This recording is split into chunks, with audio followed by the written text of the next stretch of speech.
Australia's stunning coastline has recently been ravaged by a deadly predator. It was the second day in a row swimmers were forced out of the water. The community is under siege, with beaches closed and tourism in tatters. Human remains were discovered washed up on shore. Australia's largest state has become the deadliest shark attack zone on the planet. There's certainly a huge concern in the community. The great white shark. It's just a fierce, fierce creature. Responsible for 5 fatalities in just 10 months. 2 people were totally consumed, 2 were bitten in half, and the 5th one was so severely mauled. Now, these terrifying events, from the closest encounters, I just saw this massive shadow of a shark and just blood. Some who have lost. It's just one of those things that you just think will never happen to your family. And the lucky ones who survived. I thought, I'm dead. We explore why this terrifying phenomenon is happening. Clearly something has changed. So little is known about sharks, and that's the problem. That's a massive shark. And for the first time, We need to coexist with sharks. the unique shark investigation team reveals extraordinary shark attack technology, We should have a product for the market pretty soon. which will change the way we enter the water forever. This is Australia's deadliest shark coast.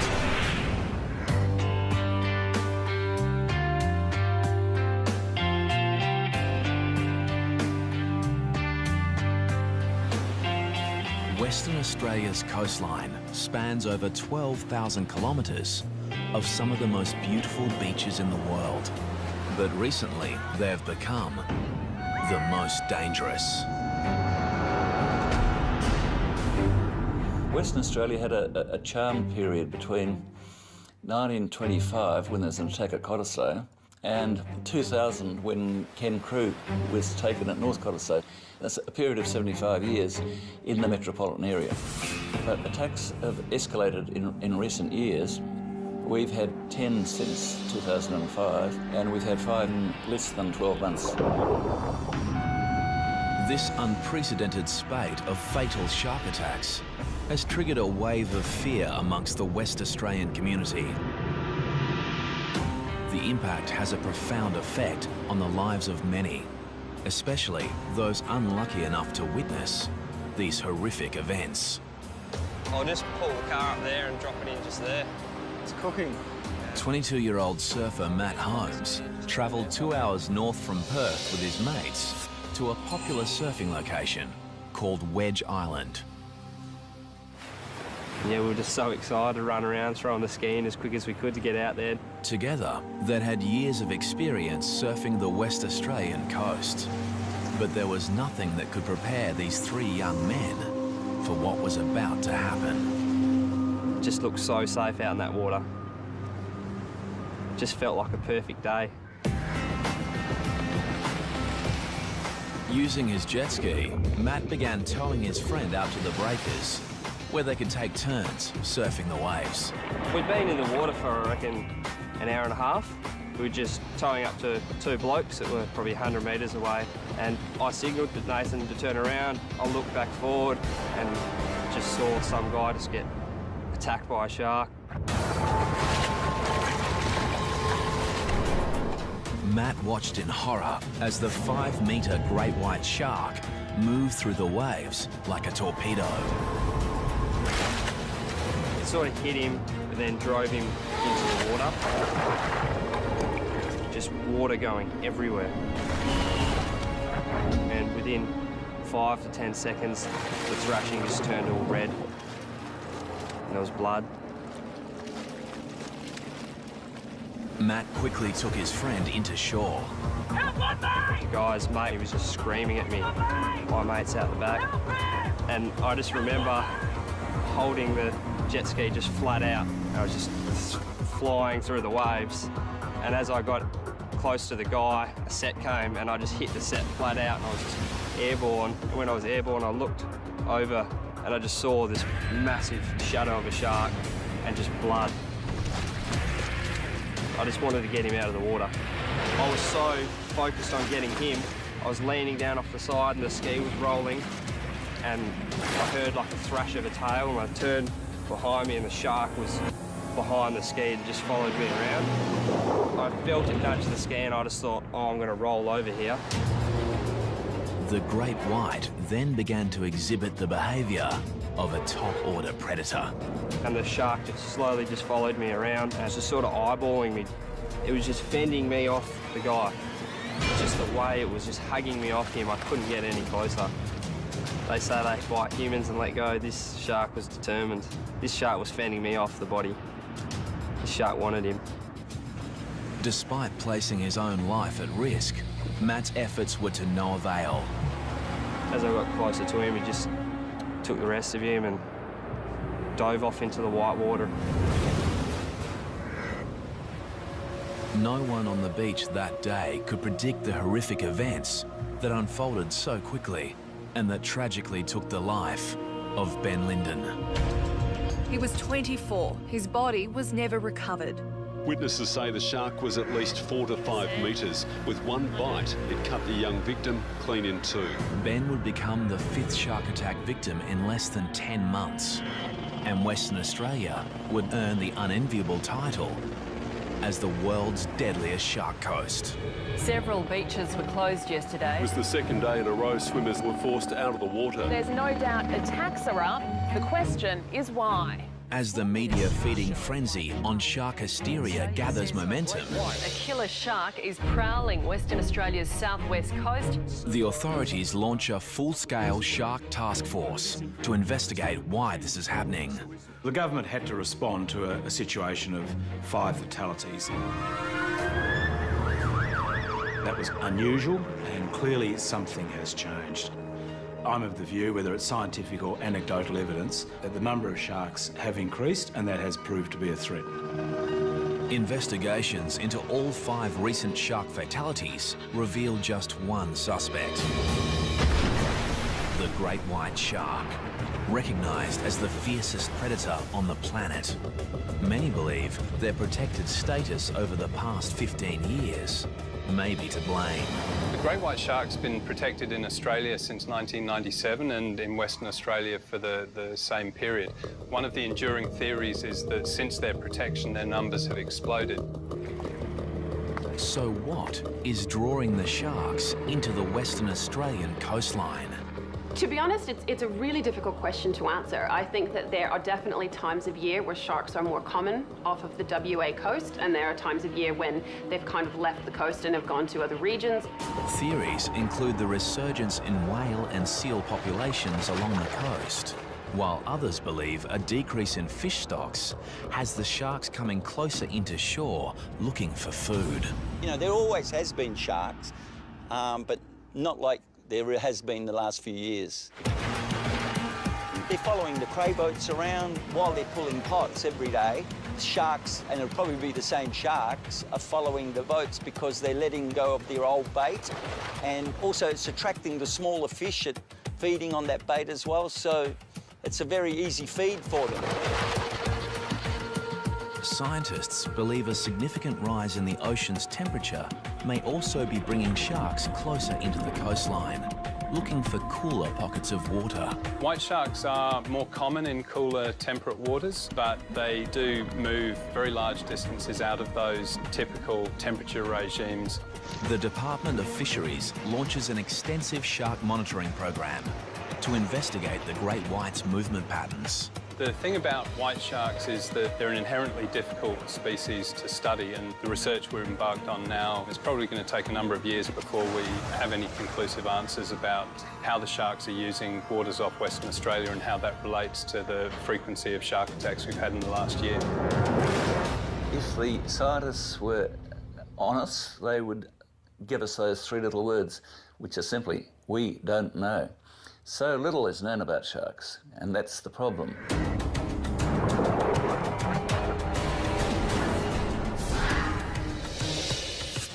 While the quest for answers continues, the world's attention turns on Western Australia's south coast. Peter Kerman was moored while diving, but the 33-year-old couldn't be saved.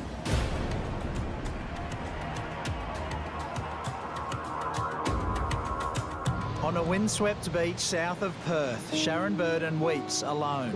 This is where her son Kyle was taken by a killer shark. In the coastal town of Bustleton, the impact from shark attacks has seen an 80% drop in bookings at the local dive shop. Even though there has been a lot of attacks in a short time, we've still been trying as hard as possible to continue business as usual. Diving in the area for the past 19 years, Alicia has her own thoughts on why there may be more great whites along the south coast. There are theories about why we've had so many attacks in such a short time, and one of them is because of a large female that has resided at Cape Naturalist for many years, and just the fact that a female resides there brings in males looking to mate. Could this be the rogue shark that claimed the life of 31-year-old father of two, Nick Edwards? That morning I was getting ready for work, and usually Nick would go down to Gracetown for a morning surf. Oh, let's get you ready for Daddy, hey? Nathan was at school and Lucy was waiting for him to get home because he would care for her while I went to work. This morning he didn't come home, so straight away I thought that he was hanging around for that last wave and he was going to be a little bit late. A short distance away in Gracetown, local surfer Rob Alder was watching from his balcony as his mate hit the waves. Rob was supposed to be with Nick, but fate kept him at home. I'd been watching him for about 20 minutes. I left the binoculars to put on my wetsuit. In those few seconds, there was a sudden and vicious attack in the water.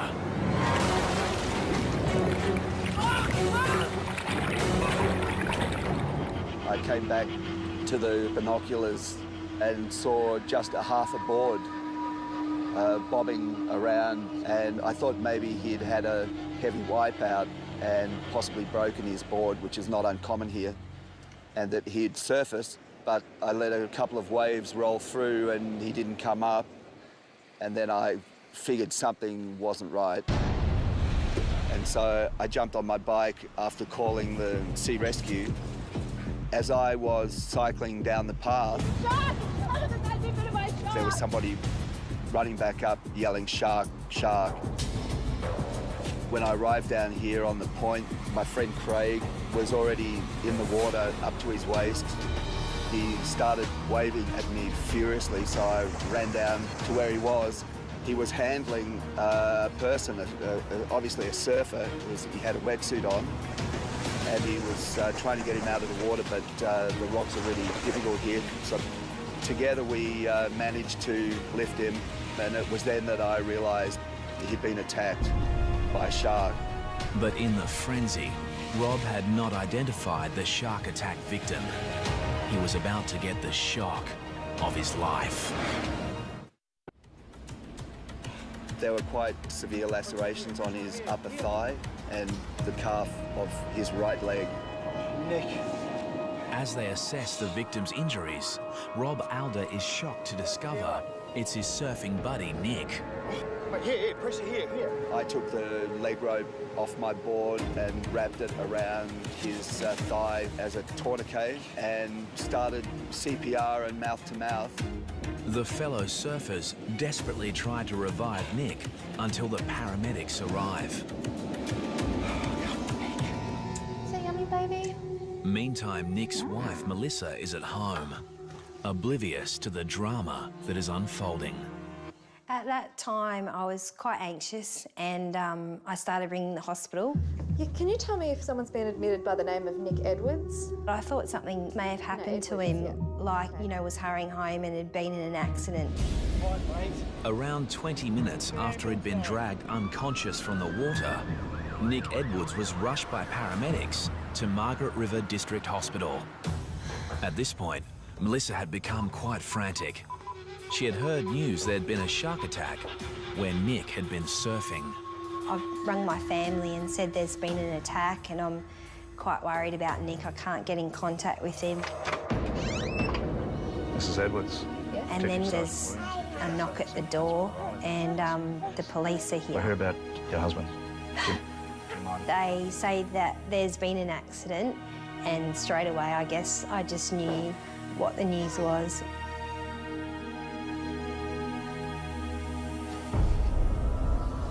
The victim was dragged from the water unconscious. He died on the way to hospital. For Melissa, coming to terms with her husband's sudden death had her reassess how she felt about sharks. When they are coming close to shore and putting people in danger, I think it's really important, if they can't be removed from the area, then that they are destroyed. Somebody said to me, what right do we have to play God with the sharks? There's no price you could put on a human life. But in the rising debate on culling sharks, conservationists fear the wrong message is getting across. White sharks are the apex predator in our marine environment, and it's really important to understand how important they are. If you take out apex predators in an ecosystem, all the other lower predators multiply and the whole system comes out of balance. So we do need to protect white sharks, and if people enjoy eating local seafood, they enjoy scuba diving, whatever it is about the marine environment they enjoy, they have to understand that white sharks are critical to maintaining that balance.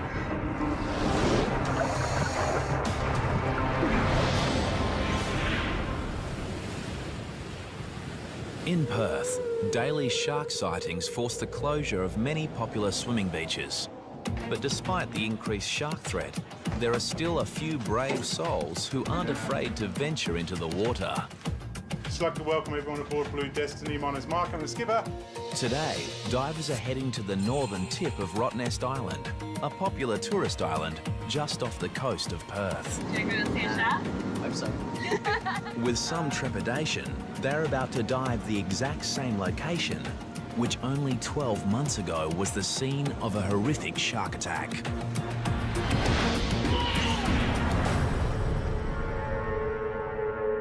It was late October when 32-year-old American diver Tom Wainwright met his fate.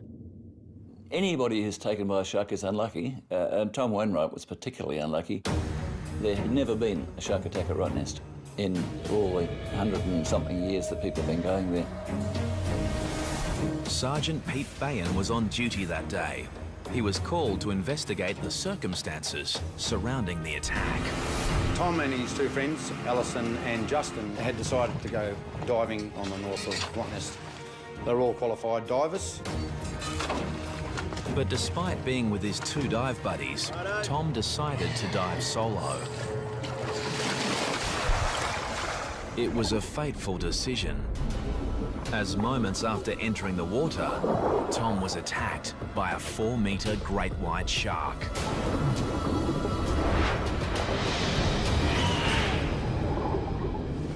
Justin and Alison noticed a disturbance on the surface where a huge amount of bubbles came to the top.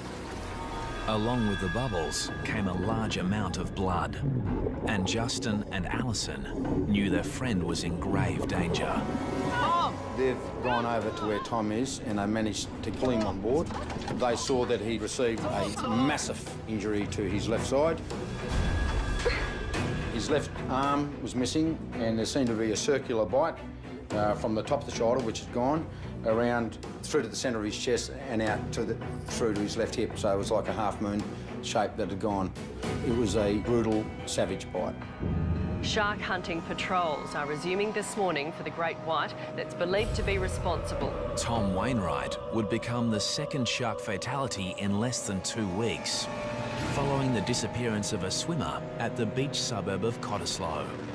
After 2 days of searching, the only trace of Bryn Martin are his speedos, triggering speculation that a rogue shark may be responsible. And for shark author Hugh Edwards, it's a theory that should not be ruled out.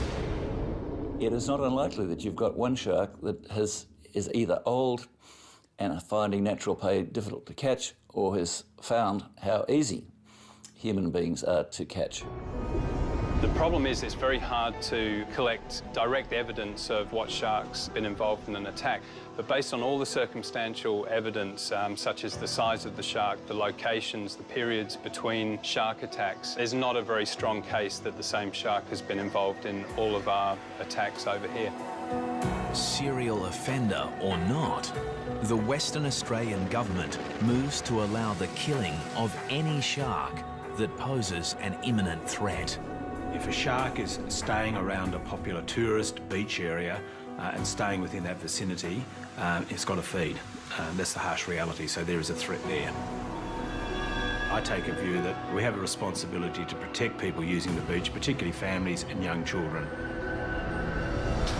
So this deadly hunter has now become the hunted. The baited hooks were set up in a capture and kill operation, the first of its kind in WA. One of the big problems is actually even establishing what an imminent threat is. If a shark is seen and has been spotted and people have been removed from the water, then there really isn't an imminent threat anymore. So it seems to be quite an impractical policy, but the impact it's having on people is actually to increase the fear that we're trying to remove without really making people safer. As an alternative to killing sharks, the government assembles a special team of shark experts at the University of Western Australia to investigate how to make people feel safer in the water. We've got the 2 white shark brains here. Professor Sean Collin, a world leader in shark sensory biology, leads a team of specialists who have spent many years attempting to understand shark behaviour. The great white shark is one of the largest predators in the world of the cartilaginous fishes family. It's been around over 400 million years and has developed a whole battery of sensors that makes an exquisitely tuned predator. The team's research into shark sensory systems has led to the development of new shark deterrents, which the team is now preparing to. This show was created for you and your family to watch together. Welcome to Nat Geo Wild. Test in the field. For the first time, they are packing up their entire laboratory and taking it into the domain of these deadly predators. This is a large undertaking, but I believe this is a wonderful opportunity to restore confidence of the public to re-enter our beautiful waters. As they embark on their 1,100-kilometre journey north, the team is hopeful that they'll get some results. Whenever you are developing something in a lab, however great it is, you need to go and test it with some real sharks because they're going to be the ones that tell us whether it works or not. Shark scientists from the University of Western Australia are about to test new shark deterrent technology in an effort to make people feel safer in the water. At a remote beach location, the Oceans team is about to trial an eco-alternative to the highly controversial shark nets that are used in some parts of the world. Netting on beaches has been used for many years to deter sharks, but there's a lot of evidence now to suggest that that is not effective and that, in fact, sharks and many other marine life are killed by these nets. The alternative is a bubble curtain, which quite simply is a wall of bubbles designed to interfere with the shark's senses, including hearing, as well as the shark's lateral line. Lateral line extends over the head and flank of all sharks and detects very minute water movement as the animal moves through the water. Research suggests that sharks will be frightened away by the interference caused by the bubbles. This theory is reinforced after a few days of testing in the field. And you can see it perfectly how he's well within the testing area. Sharks are recorded entering the bubble-free zone, while amazingly, no sharks venture into the bubble net area. We've taken something that was developed in the lab, we've shown we can actually test it in the field, so it's been an absolute success. The team is hopeful that one day bubble curtains will become an eco-alternative to shark nets around the world.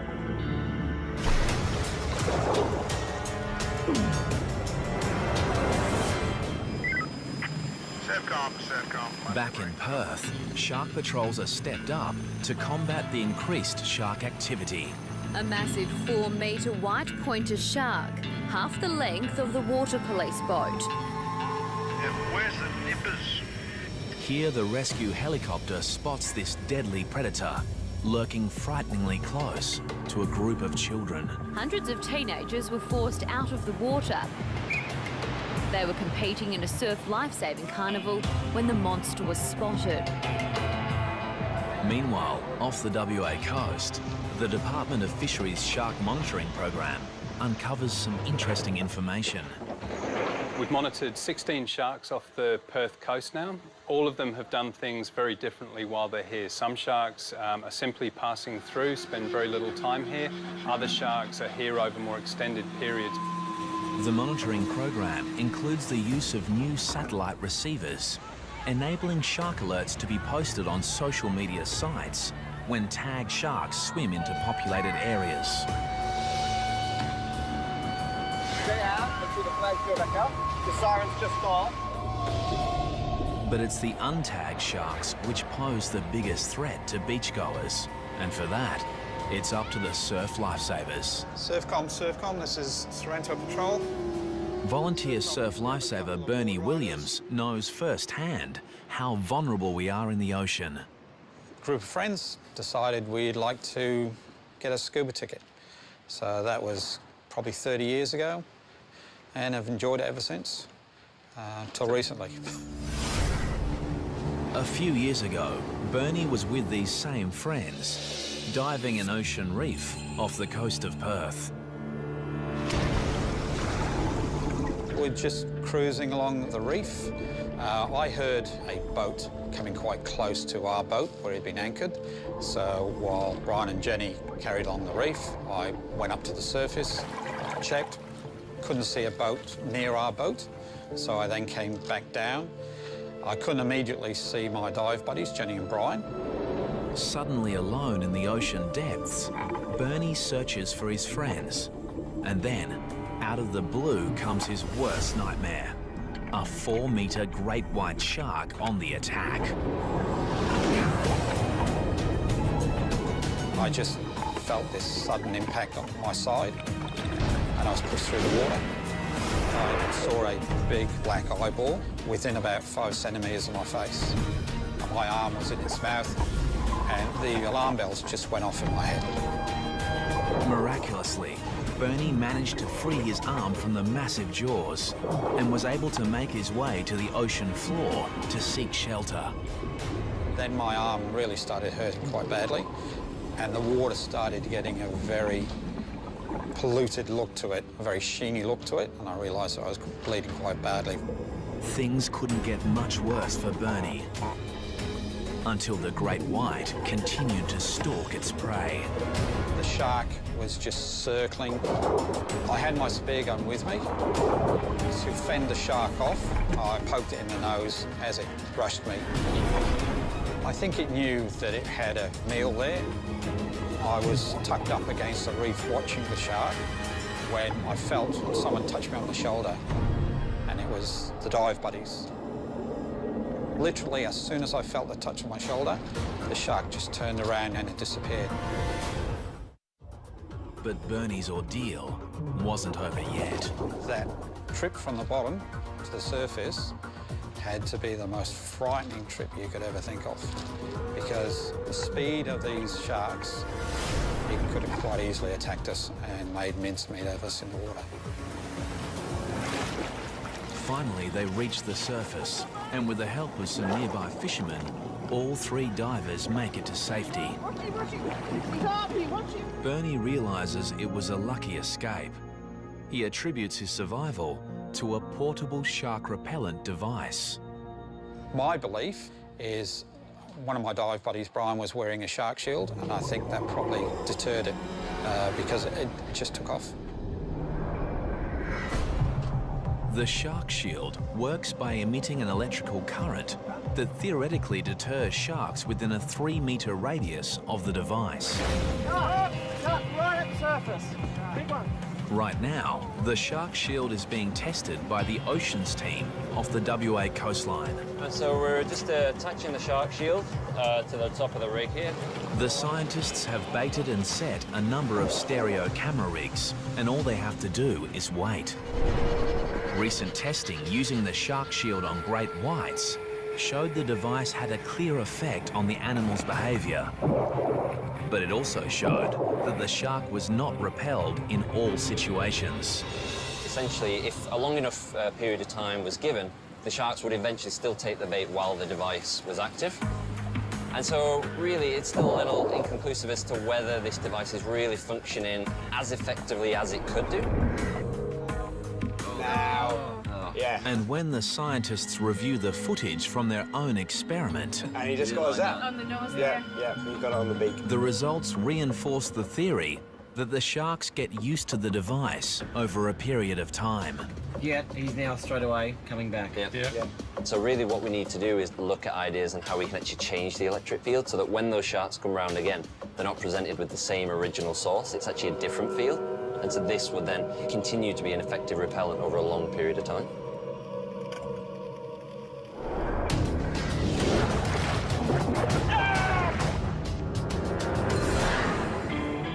It's not just surfers, divers or swimmers that are at risk. Any surf craft on the water is in danger of being attacked by sharks.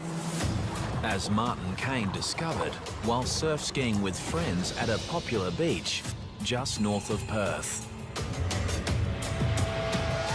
When you get out there at sunrise, it's a very spiritual experience.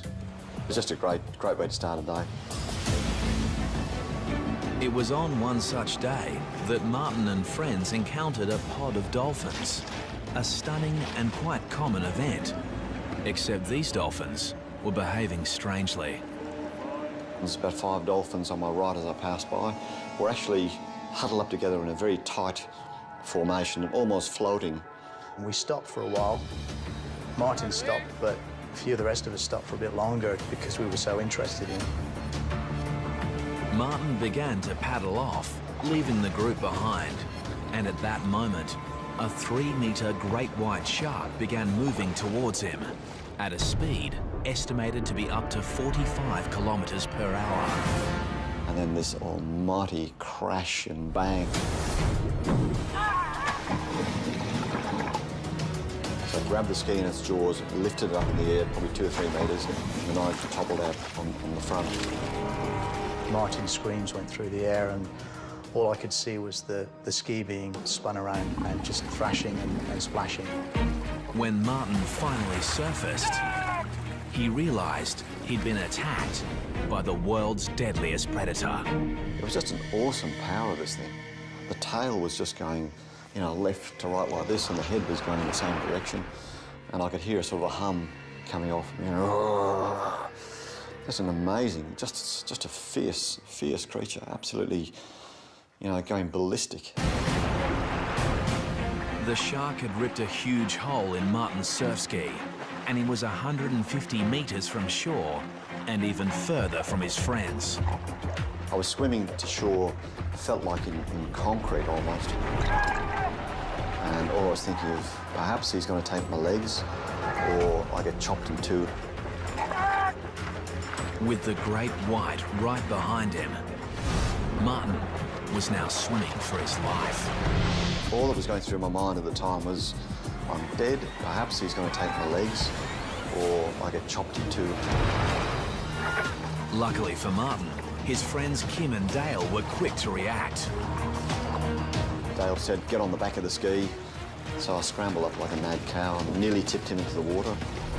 All 4 men were still in danger, so they grouped closely together and paddled for their lives. If the shark had come back in any direction, then the guys would have had a go at it. But it wasn't until I got to the beach and looked back out to my ski to see the shark doing a victory lap around my ski that I really thought, oh my God, that was close. Since the attack, Martin has reassessed his relationship with the sea. It's changed the confident attitude that we used to have, you know, go out in the mornings, bit of deep breathing, you know, fresh air, dolphins, to the sharks out there, you know.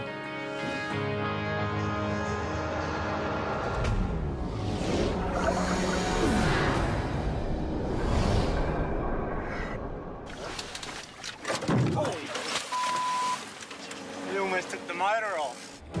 In Western Australia, many of the shark sightings have been caught on video. Weather looks good, no swell.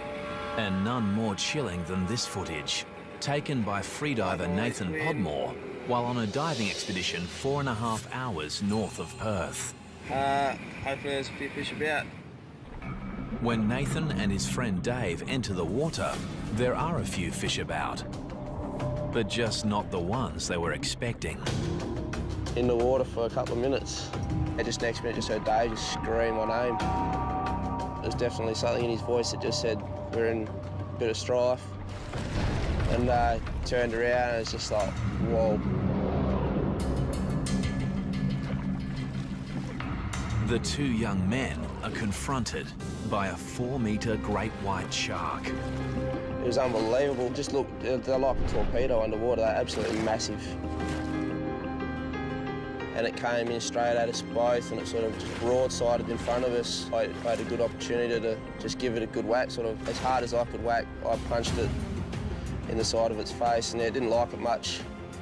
Incredibly, Nathan and Dave were able to scramble aboard their boat.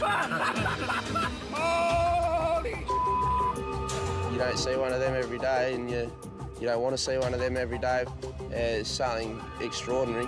On this occasion, the boys were lucky to have a spear gun for protection. But in most cases, the only thing between you and a shark is the wetsuit. And off the coast of Western Australia, the ocean scientists believe they've finally found a way to make the wetsuit shark-proof.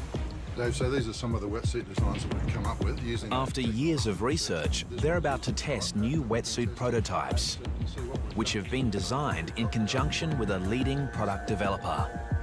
The most common question that we get asked when anybody gets a wetsuit is, I don't want to look like a seal, and what colour do sharks like? Well, we think now, based on the science that's been done, the research that's been done so far, we know the answer to that question. The answer comes following the Ocean Institute's compelling study of the evolution of the shark brain. Here, Dr. Kara Yopak compares the brains of a great hammerhead shark and a manta ray with the smallest brain of them all. Believe it or not, that's the brain of the great white shark, which is actually quite small relative to its body size. But what is really impressive about the great white brain are these visual brain regions, which are these two lobes located here. And this is the part of the brain that receives the majority of visual input. So what this tells us is that the great white is actually a very visual predator.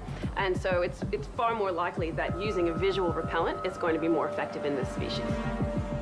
This leads to the research team's breakthrough discovery, revealing sharks may actually be colorblind. Once you know what the shark can see, you can then start to design things which will either be very visible to the shark or actually quite cryptic to the shark. With this knowledge, the new prototype wetsuit designs include a camouflage suit for divers, while surfers will adopt a striped base pattern, much like a poisonous sea snake, and shown underneath this surfboard. The strategies are twofold. One is a can't see me strategy, cryptic in the water, and the other one is a can see me but don't eat me strategy. The idea being that even though you're perceived, you're not perceived as a meal. Today, the Oceans team is about to test the camouflage design against the popular black wetsuit. Each test wetsuit will be filled with a mix of fish and tuna oil attached to a stereo camera rig and lowered to the ocean's depths, where hopefully some sharks will take the bait. Just watch the waves, boys. And now, the answer to the biggest question of all. Do the shark-proof wetsuit designs actually work? That used to be our experiment. Because it looks like one of the wetsuits has just become shark food. I think we might have found a shark. Oh my... We've just pulled the treatment out of the water. The black wetsuit has had significant shark attacks, significant damage. Take it down the back, Caroline. Have a look at the teeth mark. The black wetsuit appears to have been mauled by a shark, So now the team is anxious to see if the camouflage wetsuit has been attacked, or whether the new design really is shark-proof. We've just pulled out one of our designs as well, and that hasn't suffered any damage at all, so very good early signs. The team retrieves the underwater camera and reviews the footage to find out what actually happened. And there she goes. Okay. She's having a bite. Right. Look at that, she's nearly getting the barrel in her mouth. That's a massive shark. This huge tiger shark destroys the traditional black wetsuit in one bite, desperate to get the bait hidden inside. And this is the control. Okay, And to reinforce the science, even though this barrel is filled with the same bait, this deadly predator shows little interest in the new camouflaged wetsuit, leaving it completely unscathed. If you compare this with what happened with the control, I mean... While it might be early days, there is no denying this is a significant breakthrough, which may just revolutionise the world's wetsuit market. It's full steam ahead from here. We'll continue the science and the research, and we should have a product for the market pretty soon that's going to make people feel a lot more comfortable about being in the water.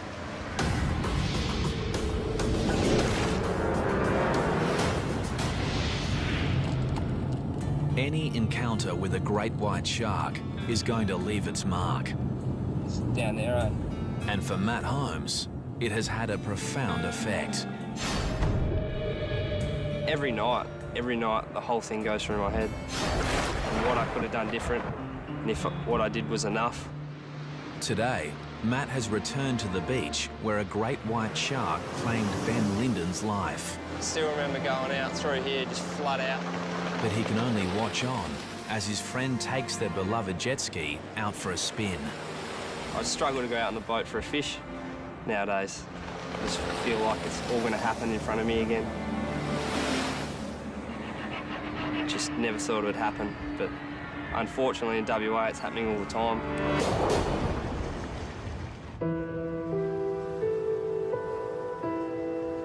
Going back to Gracetown is a good feeling for me and the children because that's where we feel closest to Nick. The loss of Melissa's husband, Nick, means her life and the lives of her children will never be the same.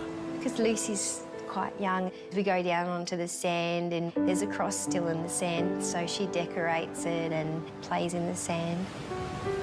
And despite a great connection to the ocean, the young family isn't ready to venture back in. And I know Nathan's never going to go in the water again. And the question remains, will it ever be safe to go back into the water? There is no doubt that the shark fatalities and the increased sightings of sharks has affected the behaviour of people. So it's affecting our lifestyle because one of the great things of West Australia are our beautiful beaches, our long coastline and the enjoyment of that environment.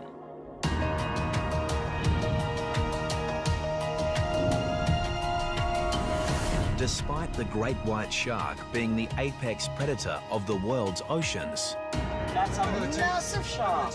and all the scientific minds and money behind the research, these formidable animals remain an enigma. But shark scientists believe that is all about to change. It's my hope that we can very soon understand more about the shark and the environment in which it lives. We need to coexist with sharks. Their presence within our ecosystems is vital.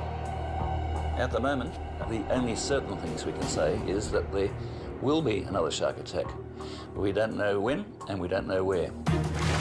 And there is one more certainty. For now, Western Australia remains the world's deadliest shark coast.